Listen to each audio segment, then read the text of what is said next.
Hi, I'm Danny Ramos, and welcome to this week's edition of Hispanic Speak Out TV. Hispanic Speak Out has been on the air for about 15 years, maybe longer. And what we do is we talk about issues that are pertinent to the Hispanic community, and sometimes those issues overflow into the community in general. One of the things that that's been very current in the news across the board, and politicians are fighting over it, is the new abortion laws that are sweeping across the country. And I'm here with Sandra Rivera, who is sometimes a familiar face when she's not flying off to Italy and visiting Italy and all the cities in Italy, which she just came back from. She comes on occasionally to give some good legal viewpoints on the issues that we talk about here on Hispanic Speak Out. So I invited her to talk about a little bit about the abortion thing. So, what is going on with abortion? I mean, you know, it was the 21 week, and then after 21 weeks, you couldn't have an abortion, and now that's all gone out the window. Right. So generally, in this, every state has different laws regarding abortion, but generally, or restrictions. The benchmark was usually about 24 weeks. So there weren't any that late-term abortions weren't permitted after 24 weeks, unless it was a threat to the mother's life.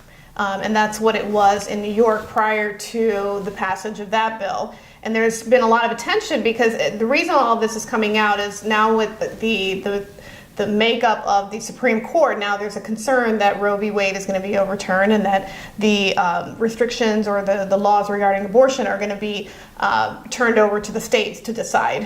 Whereas now we're under a federal law with what is allowed in an abortion, when is an abortion allowed. What is allowed under Roe v. Wade?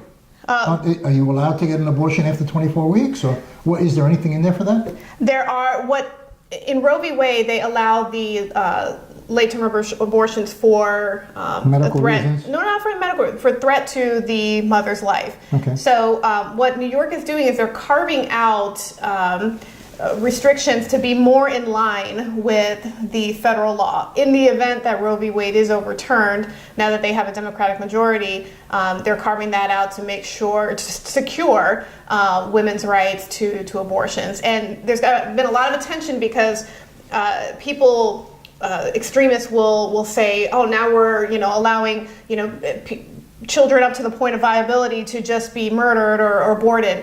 And regardless of what side of the line you fall on, you have to educate yourself and make sure that you know exactly what that law is saying. It's not we're not having a free for all on infants. So New York was probably the most, I don't know if they were the lead state, but certainly they're the most vocal state because of their size and because of Andrew Cuomo, who's the governor there, led the charge on this. So when can a woman have an abortion? The last day when she's about to give birth and she hasn't given birth?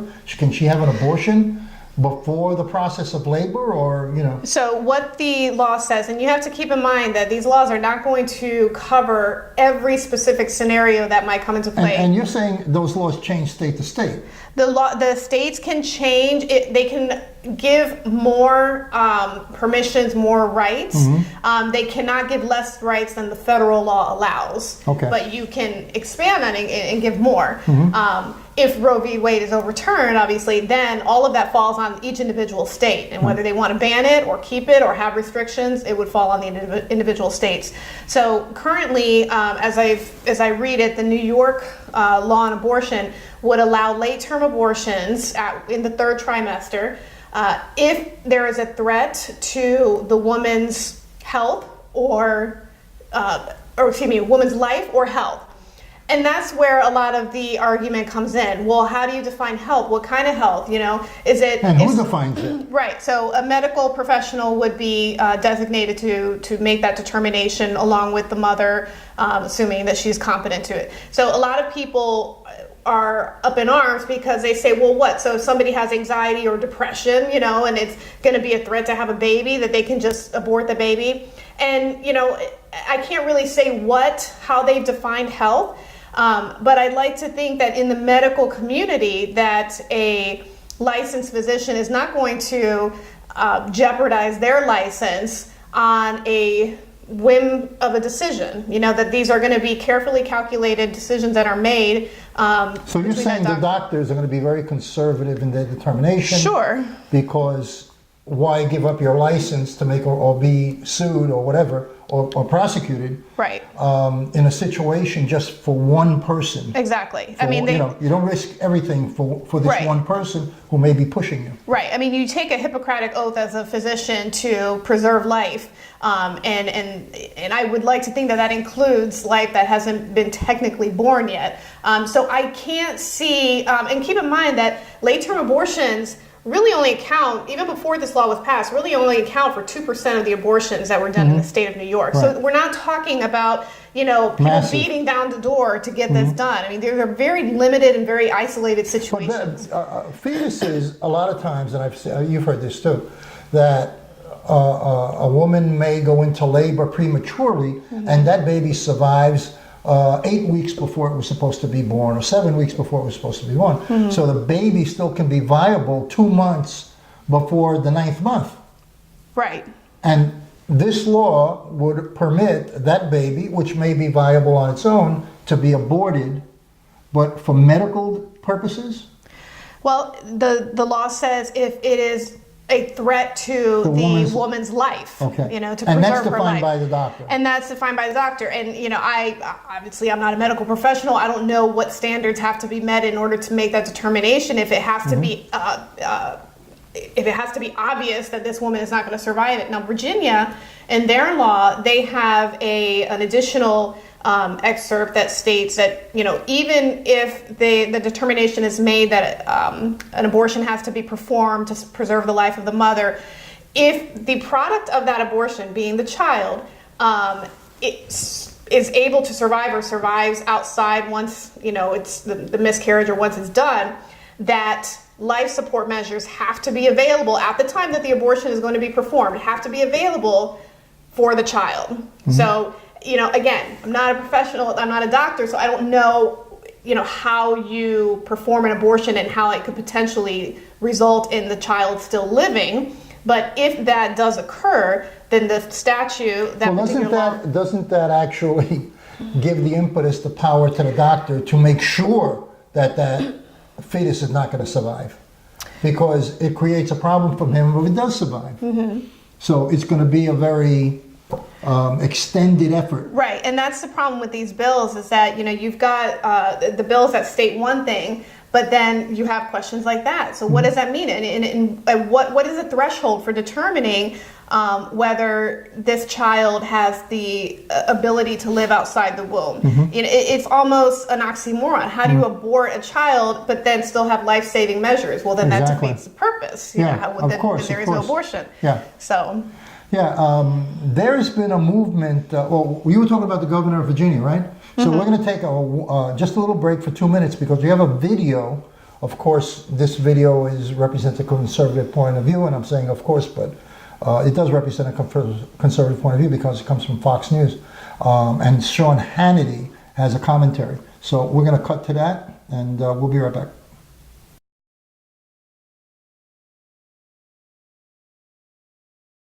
How, as a country, do we reconcile what is now infanticide and a party in America making it a top priority when we could be making energy independence, trade, safety, security, drugs, opioid crisis? This is what they're fighting for? That, again, back to the governor. Mothers in labor, I can tell you exactly what's it. The infant would be delivered. Okay, there's an infant delivered. The infant would be kept comfortable, meaning that the infant is alive right there. And that the infant would be resuscitated if that's what the mother and family desire. Okay, why wouldn't they try to use all means necessary at that point? Then a discussion while the baby's in desperate need, gasping for breath. It makes no sense to me. Okay, welcome back. One of the things that is happening right now is in the Christian area, in the conservative Christian area, there's actually a movement. Now, Andrew Cuomo is governor. His father was Mario Cuomo. Mario Cuomo was a very conservative Catholic. His son is now and I used to know Mario Cuomo personally, the son is now the governor of New York State. And there is a movement in the conservative Christian area to have Andrew Cuomo, governor of the state of New York, excommunicated from the Catholic Church.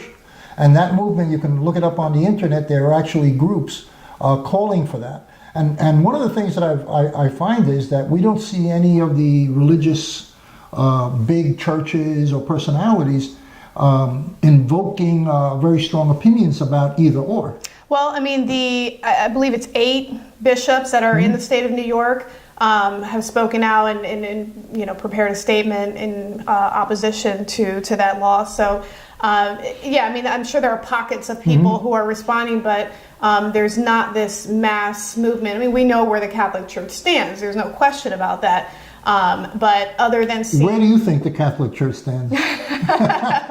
Well, I know where they're supposed to stand. Okay, so where do you think they stand? No abortion. Right. Yeah, but then on the other hand, the Catholic Church has been losing massive amounts of members. Sure. And they have to appeal to young people because the older folks who are conservative are dying off. Sure. So they have to they're trying to tread water, but I don't see that vocal screaming from the church. Right. Right. Against. Well, I mean, the Catholic Church has its own issues aside from abortion. A lot of issues. So. It has a lot of issues. Yeah. It has a lot of issues. So right now, you know what I'm thinking? I'm thinking that, we're going into an election year, right? Trump's got to run for president. I don't think that the conservative Republican Party is going to pick up the abortion issue before an election. So I think that if you're going to see anything at the Supreme Court, because you said the Supreme Court is leaning conservative now, sure. And he has another one that he may be appointing. Right. So I mean, right? it's in the can right now at this point. So they don't need to take up that platform. I mean, not before the election. Right. They've got it secured in the Supreme Court. So if the Trump machine political mechanism takes this off and goes against the issues of abortion, allowing abortion, what's going to happen is they're going to lose a lot of maybe independents, and they're going to lose a lot of young people, millennials, who are for abortion. Sure. I mean, with the women's rights movement in full force now. Yeah.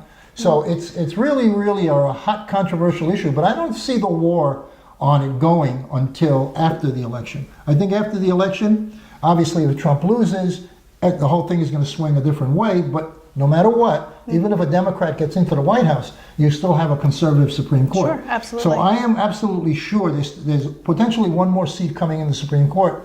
I am absolutely sure that they're going to try to fill that seat. I don't know how they're going to fill it without somebody Supreme Court dying. They're going to push them down the stairs or something. But I'm only kidding. Don't do that.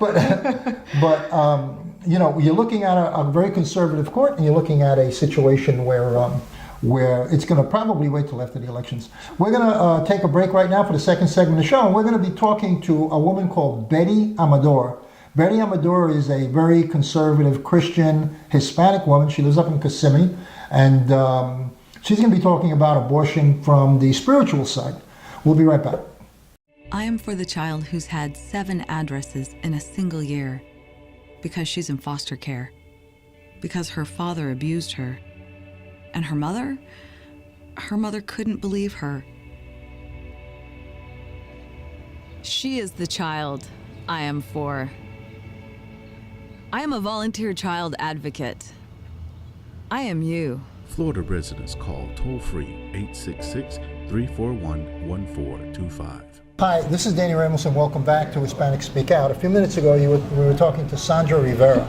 She's an attorney in Altamont Springs, and we were discussing the laws in various states and the federal government regarding the recent controversy of the abortion bill, which is going through, which is pushing trimester abortions. The legal aspects are very important, but also there seems to be a quietness about the religious aspect of abortion. There doesn't seem to be a big hoopla going on with church leaders and demonstrations against the murder of unborn children. And I'm here with Betty Amador. Betty is a chaplain, and she's an evangelist, and she's out there preaching at different churches, and she's come to talk to us about a little bit about how she feels about abortion from the religious point of view. Hello, Betty. How are you? ¿Cómo está? Muy bien, ¿y tú? And she's going to speak in Spanish, by the way, so this is a bilingual program, so you have to deal with it. All right, Betty, tú hablas español, and I'll do both. Yo hago Okay. both. Okay. En el primer paso de este show, nosotros estamos hablando con Sandra Rivera, que es una abogada, y estaba hablando de las leyes, las diferentes leyes que tiene que ser con el aborto aquí en Estados Unidos y en la ley federal. Ella explicó que las leyes ya están permitiendo que los abortions pueden dar un abortion hasta el último momento antes del nacimiento de un baby. Okay? So de ahí yo quiero que tú hablas de la parte de cómo tú te sientes de esa situación y la parte espiritual y la parte cristiana. Bueno, lo primero que te tengo que decir, Dani, es que la posición, la postura de la iglesia es pro vida. Que estamos completamente en contra de lo que es el aborto. ¿Por qué? Porque el aborto, más que eso, es un asesinato, es un crimen. La palabra del Señor dice que su palabra, que Él es vida, ¿verdad? Y da vida en abundancia. Encima de eso, pues hay un versículo que me gusta mucho en lo que es la Biblia, la palabra del Señor, que habla en que Dios nos escogió y nos separó antes de que estuviéramos en el vientre de nuestra madre. Eso quiere decir, ¿verdad?, que Dios está en contra del aborto. ¿Por qué? Porque Él tiene un plan, un propósito perfecto para cada uno de nosotros. ¿Qué pasa? ¿Qué hubiese pasado si la mamá de Betty Amador decide haber tenido un aborto? Entonces, lo que está haciendo el Señor ahora mismo con Betty Amador y a través de Betty Amador, las vidas que Él está tocando, eso obviamente no estuviera pasando. A pesar de que en la Biblia no hay un versículo que hable sobre el aborto, ¿okay? Yo lo busqué, llamé a mi pastor, pregunté, y no hay un versículo que hable directamente sobre eso. Sí se habla que Dios obviamente está en contra del crimen, y el quitarle la vida a un ser humano, aunque esté aún en el vientre de la madre, aunque no haya nacido, pues obviamente es un crimen ante los ojos del Señor. Y desde el punto de vista de religión, ¿cuándo ese fetus es una persona? ¿Cuándo? ¿De 2 meses, 3 meses, 6 meses? Desde que está ya en el vientre de la madre. Okay. Vuelvo y te repito, la palabra dice que Dios tiene planes con nosotros desde antes que estuviéramos en el vientre de nuestra madre. Básicamente, desde el punto de vista de religión, tú estás diciendo que el gobernador de New York, okay, que es Andrew Cuomo, él fue que empujó estas leyes para poder tener un aborto hasta el momento que va a dar birth a un niño, y esa ley él lo estaba empujando. So, tú estás diciendo que él, a base de la religión, es un murderer.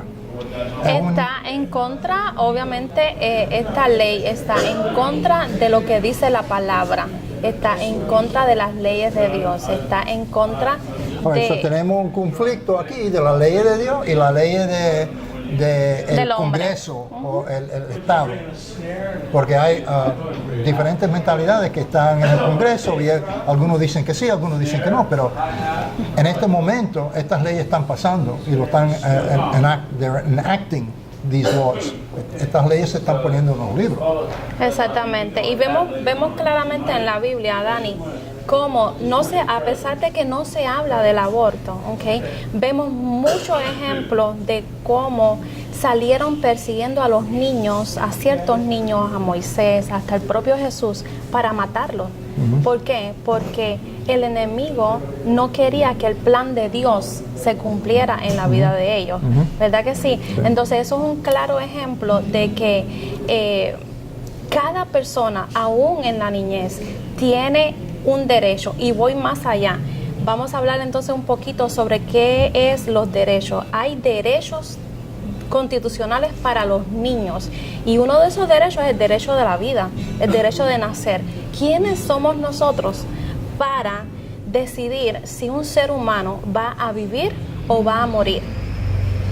¿Quién nos da ese derecho a nosotros de elegir? Ok, yo no quiero que este niño nazca porque tal vez no estoy en la situación económica más beneficiosa, mejor para criar a mi hijo, o tal vez terminé con mi esposo, o tal vez fue una relación que que tuve extramarital, ¿tú me entiendes? Y no quiero que nazca este niño. ¿Quién te da ese derecho? Ese niño no te pidió a ti que tú estuvieras con esa persona sexualmente, te embarazaras, no te cuidaras y que entonces ahora tú decides, ok, pues esto no me sirve y vamos a tirarlo a la basura. Eso, ante mis ojos, mi opinión, la de Betty Amador, es un asesinato y yo estoy totalmente en contra de eso. It's murder. Right? Yeah. You're saying it's murder. ¿Y qué tú piensas de un político que respalda ese concepto? Mira, Como persona, como un elegido, como un representante tuyo. Mira, como ser humano, ¿ok? Como ser humano y viviendo en este país de los Estados Unidos que nos da el derecho, ¿verdad?, a la libre expresión. Obviamente, hasta cierto punto lo respeto, ¿ok? Pero en la parte de Betty Amador, ¿verdad?, como madre, como hija, como trabajadora social, ¿verdad? Difiero completamente, y capellán, difiero completamente, ¿sabe? No estoy de acuerdo, no apoyaría yo una persona que esté votando o que esté implementando leyes a favor del aborto, porque vuelvo y te repito, es un crimen. Lo tienen que, mira, lo tenemos que proyectar, Dani, como un crimen, porque es un crimen. Estamos matando a un ser humano. No importa si es así de pequeñito, todavía no está bien formado, es un ser humano y ya hay propósito en su vida, ¿entiendes? Y eso es lo que las personas tienen que entender. Cuando nosotros lleguemos a las mentes de las personas y le enseñemos que no es la palabra aborto, que es un crimen, que es un asesinato, pues entonces ahí van a despertar muchas personas, yo pienso. Okay. Y otra vez con los políticos, ¿okay? Un político que respalda ese concepto en la mentalidad tuya se debe de prosecute. ¿Cómo se dice prosecute? Apoyar que que lo charge con murder. Charge them. Porque tú estás diciendo que that's an assassination, right? That's what you're saying. It's a murder. So, si un político está respaldando eso y diciendo hágalo, él está participando en un murder o respaldando un murder. Es un participante. Exacto. Porque la ley dice en que tú no tiras el tiro. Si tú sabes que una persona va a tirar el tiro, tú estás cómplice. Sí, en eso. So, tú estás diciendo con esa ley que un político está siendo cómplice de un asesinato. Right. Eso es lo que tú estás diciendo. En otras palabras, obviamente sí, igual que cualquier otra persona. ¿Y por qué hay tanto en fuerza, empujando estas leyes para matar a estos niños? ¿Y a dónde están todos los cristianos? ¿Por qué no están en las calles marchando? ¿Por qué no están gritando por las ventanas? ¿Por qué no están haciendo un llamado a todos los políticos? Estos pastores que tienen esas iglesias, a cada cuadro aquí hay una iglesia. ¿A dónde están esa gente que no están peleando para los derechos de esos niños? Porque yo no veo nada en las noticias, yo no veo un marcha, una parada diciendo para esto. Muy buena pregunta. ¿Por qué? Muy buena pues pregunta. Te estoy haciendo una pregunta que es político y yo entiendo que es una cuestión política, pero yo quiero saber por qué. Es algo tan grave. Exacto. Y no hay nadie. Yo no veo un pastor ahí diciendo algo. Así es. Mira, a esa pregunta lo que te puedo responder es lo siguiente. Comparto, ¿verdad? Comparto tu pensamiento. He tenido la misma observación. Me he dado cuenta de lo mismo, ¿ok? Y cuando me llamaste para hacer esta entrevista, Dani, pensé que era un momento perfecto para hacer un llamado a todas las iglesias, a todos los pastores, a todos los ministros, a todas las personas que nos llamamos ser cristianos, para levantar nuestra voz y hacer lo que tengamos que hacer. ¿Por qué? Porque hemos visto anteriormente cómo grupos se han levantado, ¿verdad? Y esa voz se ha escuchado y han implementado leyes nuevas a favor de estos grupos en específico, que todo el mundo sabemos a qué nos referimos, ¿verdad? Yo exhorto a la iglesia a que se levante y también...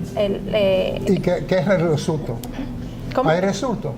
Bueno, exactamente. Si tú has hablado con dos personas, que dijeron a esas dos personas? ¿Que sí o que no? Exactamente, hay muchas cosas que lo limitan, yo sé que la iglesia está orando, pero también comparto, y como dice la palabra, un ejemplo claro fue cuando Moisés iba con el pueblo de Israel y estaba parado delante del Mar Rojo, pues todo el mundo pensó que ese era el final, ¿verdad que sí? Entonces en ese instante Moisés fue a orar y el mismo Dios le dijo, no es tiempo de orar, ¿qué tienes en tu mano? En otras palabras, Moisés tuvo que levantar el bastón y accionar, porque no era tiempo de orar. ¿Quién va a levantar el bastón? ¿Tú lo vas a hacer? Yo lo hago, yo creo que con el hecho de estar acá hablando y diciendo que sí necesitamos como cristianos unirnos, que sí necesitamos irnos a las calles, que sí tenemos que ir obviamente donde tengamos que ir para reclamar el derecho de esos niños que constitucionalmente lo tienen, número uno, y número dos, obviamente el derecho de la vida que le da Dios a cada ser humano. Así que ese es el llamado, Dani, a unirnos. Pues yo lo veo como los representantes que estaban sentados en la mesa con Jesucristo, que no lo respaldaron. El tiempo llegó, él estaba esperando respaldo y nadie lo respaldó. Y esta es la misma cosa. El niño para mí es la imagen de Jesucristo. Y la gente que no llegan a respaldar a ese niño son la gente que sentaron en la mesa mirando a Jesucristo y dicen, no estamos ahí hoy, quizá mañana. Sabes que yo creo que la iglesia, parte de la iglesia está dormida. No, parte. Y cuando, 90% de la iglesia y está cuando dormida. yo digo iglesia, y yo te digo otra cosa, los pastores tienen miedo porque Sí. no se quieren meter en algo que es controversial. exacto. ¿Sí? Y no quieren, ellos tienen su cosita cogiendo y no quieren problemas políticos. ¿Okay? Mira, el tiempo se acabó. Yo quiero que tú vengas para la semana que viene para empezar y seguir esto. Vamos a tirar. Y yo Vamos a voy continuar porque es un movimiento respaldarte, interesante. Y yo te voy a respaldar, ¿ok? Para esa trompeta que vamos a tirar aquí en Orlando. This is Danny Ramos on Hispanic Speak Out. We're going to catch you next week, okay? We just ran out of time.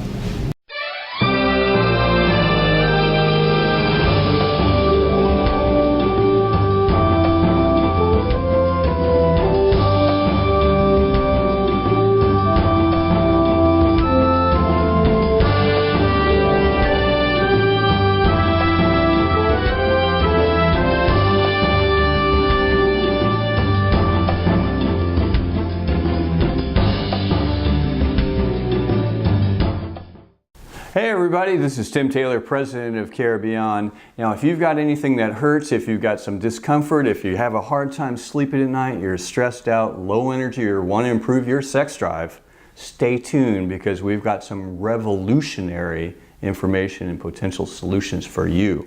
Caribbean coming up soon. Esto es amor de verdad, nadie lo puede dudar. Step up to craft beer. Taino Light Lager has a crisp, refreshing Caribbean-style flavor. Boricua Craft Ale, full-bodied flavor for the true beer drinker. Stop drinking beer water. Mundo gira pegado a ti. Taino Craft Light Lager and Boricua Strong Craft Ale. Feel the rhythm and come up to craft beer. Y tú.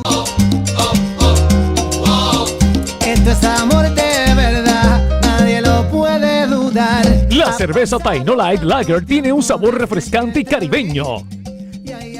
La cerveza Boricua Beer Ale tiene un sabor completo. Para los amantes de la cerveza artesanal, pare de tomar cervezas aguadas, tome cerveza artesanal. Taino Light Lager y Boricua Beer Ale. Somos familia, calidad y sabor. I am for the child who's had 7 addresses in a single year because she's in foster care, because her father abused her, and her mother couldn't believe her. She is the child I am for. I am a volunteer child advocate. I am you.